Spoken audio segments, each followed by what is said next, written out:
Alors que la présidence tournante du Conseil des ministres de l'UEMOA devait revenir au Burkina Faso depuis décembre 2024, un blocage persistant continue d'entraver le respect de cette règle institutionnelle. Ce blocage, selon le média Faso Vox Press, serait orchestré par le président ivoirien Alassane Ouattara sous l'injonction de Paris.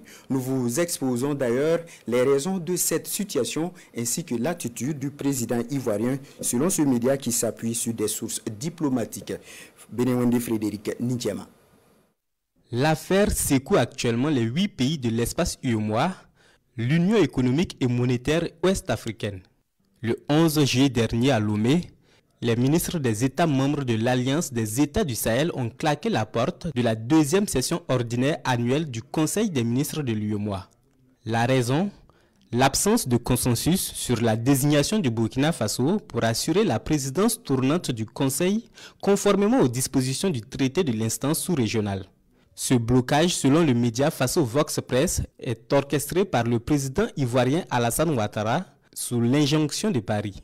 Citant des sources diplomatiques concordantes, le média révèle que tout serait parti du refus catégorique du président du Faso de participer aux réunions périodiques des ministres des Finances de l'UEMOA en présence du ministre français de l'économie et des finances.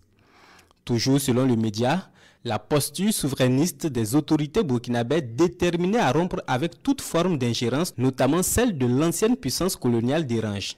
Le média Faso Vox Press estime qu'en refusant d'appliquer la rotation prévue, le régime d'Alassane Ouattara jette une ombre sur la crédibilité de l'instance communautaire, relançant ainsi le débat sur l'instrumentalisation des institutions régionales par des puissances étrangères.